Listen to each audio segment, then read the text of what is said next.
If you're a late bloomer, you might be looking around at the world, the speed at which it's moving at, and you might think that you're behind.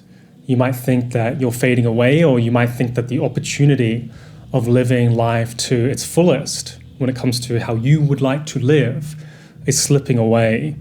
And so I wanted to make this video in particular for you. And if you don't know who I am, my name is Joe Yuli, and I'm a philosopher.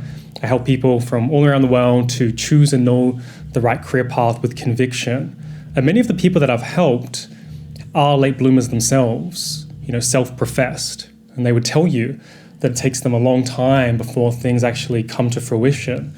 That when it comes to other people's milestones, they often are pursuing them in a different way and end up reaching them in a different way as well. And one of the things that happens when this goes on is oftentimes they go and start to compare themselves with other people's sort of metrics, their milestones, where they're at. And then they compare themselves and they say, damn, that person's 2 steps ahead of me and I need to pick up the pace. And in thinking about this, I was actually reminded of going to London for one of the very first times in my life, and I was on a double-decker bus and the bus was driving around and we eventually hit Big Ben. And Big Ben, if you don't know, it's the big clock in the middle of London. And we're going on this double-decker bus and we're passing Big Ben. And as we're passing Big Ben, there's this literal manifestation of time being represented in physicality. And as the bus passes, time starts to fade away. And it was one of the first times that I really saw time quite physically fading off into the distance. And this is what happens when it comes to late bloomers. They'll often be aware that time is fading away from them and that they have to, in some way, speed things up. But one of the things that I want to suggest in this video is that you start to see it a little bit differently, because one of the reasons that time can end up fading away from you in the way that you might be thinking of it is because you're comparing yourself to other people's milestones. If you were to go on Facebook, for example, and you scroll down, it will only take you a couple of posts before you probably reach somebody posting about their family, saying a comment such as, another one on the way. If you go onto Instagram, you might just scroll a couple of posts before suddenly you're getting hit with a friend or an old friend from high school, or maybe even a peer, someone that you didn't really know or connect with in high school. And they're letting everybody know that they've just finished a 90-day fitness challenge and they lost 10 kilos and now they're ripped and they've got their health together, and you yourself don't have your health together. And then you are to look outside, or you open up your blinds and you look out and you notice that just across the road there's a house that's getting built up, and it's getting built up at speed. And in this being surrounded by progression and the speed at which progression can happen, you might start to look at yourself and your own life and many areas of your own life and think, like, I'm behind. I need to figure this stuff out. And when it comes to careers, this can often happen as well. So as an example, many people, when they don't know which career path to choose, and that indecision or that paralysis can cause them to just begin fading away from the momentum that they might have had if they had already known what their path was. They just want to skip the step and start getting going on mastery. Or this can look like getting passed over for a promotion and thinking that you've got to wait another few years before that chance even brings itself forth. Or it might look like starting a business and it's not going the way that it's meant to be going right now. There are many ways that this can pop up in your career path that can make it feel as though you're falling behind. And especially if you are somebody that understands that they take a while before things bloom, it's important to remember that things can happen if you begin to nurture the deeper roots and stay patient and persevere through it. And this actually reminds me of the bamboo story. Now, if you don't know the story, it's this famous Chinese parable, and it brings forth this idea that the bamboo, when planted in the ground, can take years and years and years before it begins to sprout and grows up to 80, 90 feet tall. And so there's all these other different plants around it that can potentially sprout up over a couple days, couple weeks, big, massive trees that can grow incredibly tall and strong, whilst the bamboo seed hasn't even made a move, or at least seemingly hasn't made a move. underneath the soil, it's growing roots, deep roots. It's gaining this underneath infrastructure, this robust structure that's going to allow it to propel itself to heights that other plants could never reach. But to do that, it has to stay underneath the soil for a long period of time. And this is just a reminder of how the way in which I see late bloomers. Oftentimes, they're needing to widen the foundation, deepen the foundation prior to shooting off into the stratosphere. And when it comes to careers, this can look like taking the right time that you need in order to make sure you know what the path is going to look like. This can also look like making sure that the business that you're running isn't being compared to other people's speed of progression. Otherwise, you can end up slowing yourself or halting yourself back because you're trying to speed something up. It's not actually ready to be sped up. And then in that process of trying to catch up, you actually ruin the foundation.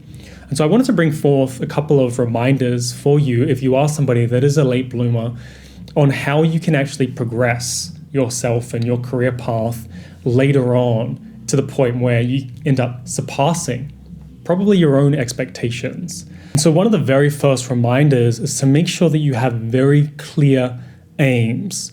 You want to know exactly what it is that you're going after. And if you do not know, you want to spend the right time to make sure that you figure that out. You don't want to fall for this trap of jumping to step 2 just because you couldn't figure out step 1. And I see this all the time where people who don't know what their career path is, they'll jump to, oh, well, that career path is sort of good enough, and at least I can start gaining traction on it. To bring to mind an example, I had a student a while ago who was pursuing yoga. And she was pursuing yoga, she had pursued it for many years, and we ended up finding out that that actually wasn't her path. And when I asked her how she initially made the decision, she said, well, they had clear, concrete steps that I could follow. And so she had pursued a path that wasn't actually aligned or true to herself simply because the steps weren't clear enough. And so she hadn't done the deeper inner work in order to know in the beginning how to start her true calling. And so you want to make sure that you begin at step 1 first. And you can only begin at step 1 when you have really, really clear aims as to what it is that you're up to. So even if it feels uncomfortable, even if it feels like I don't quite know exactly what it is, rather than jumping to something that has some sort of form, waiting that period to make sure that you get it right in the first place. You also want to remind yourself over time what it is that you're about and what it is that you're doing. And so what I mean by that is, if you know what your path is and you start walking that path and you are kind of aware that it's going to take a while before you, like the bamboo, shoot to the stars, you want to remind yourself like, hey, I'm making progress. Even if other people don't see that progress, I'm still progressing forward. Now, one more practical way to do this is to have some sort of tracking sheet so that you can see that you're moving forward on something. Say, for example, you have some sort of artistic project.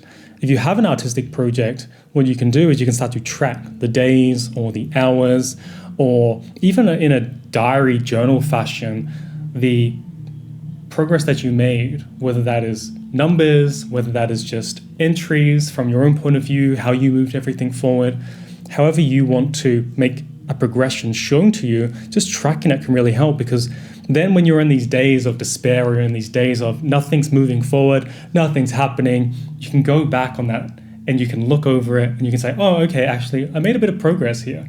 I just forgot that I made some progress.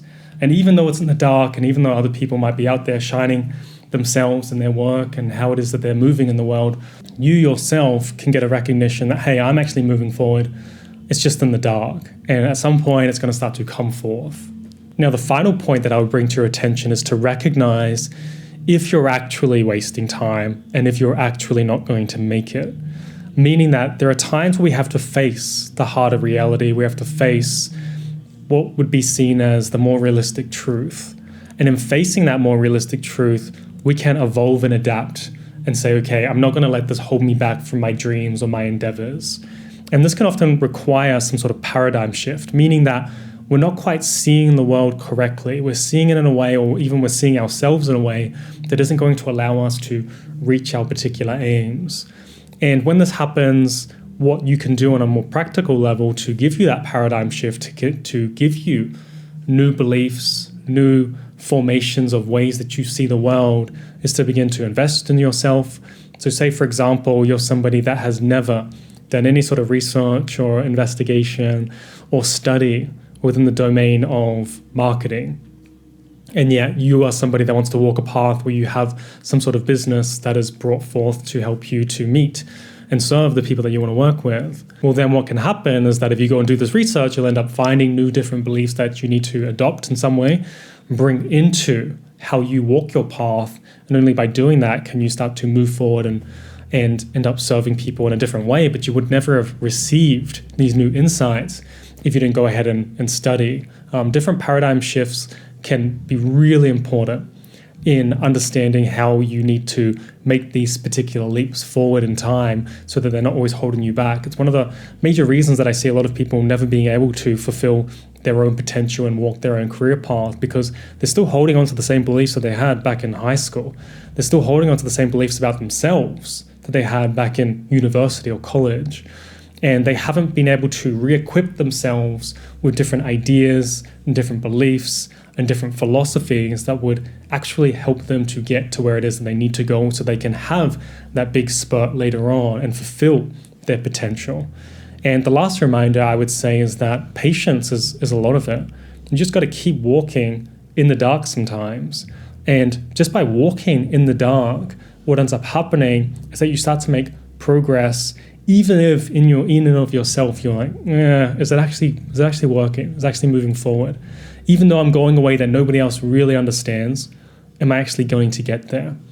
And over time, what you'll notice is that if you have a clear aim, even in the dark, you can start to find ways through that murky sort of place and eventually get there. And so if you would like to learn more about how I help people to choose and know the right career path, you can check out the Unearth membership, where I have a full course that teaches people how to unearth their career archetype, choose the right career path, overcome different psychological barriers that they have within themselves, and also map out the practical steps to get there. And if you are also interested and want to talk to me about how I would personally help you to do this in a one-on-one way, you're more than welcome to book a free guidance call, which I'll leave below this video.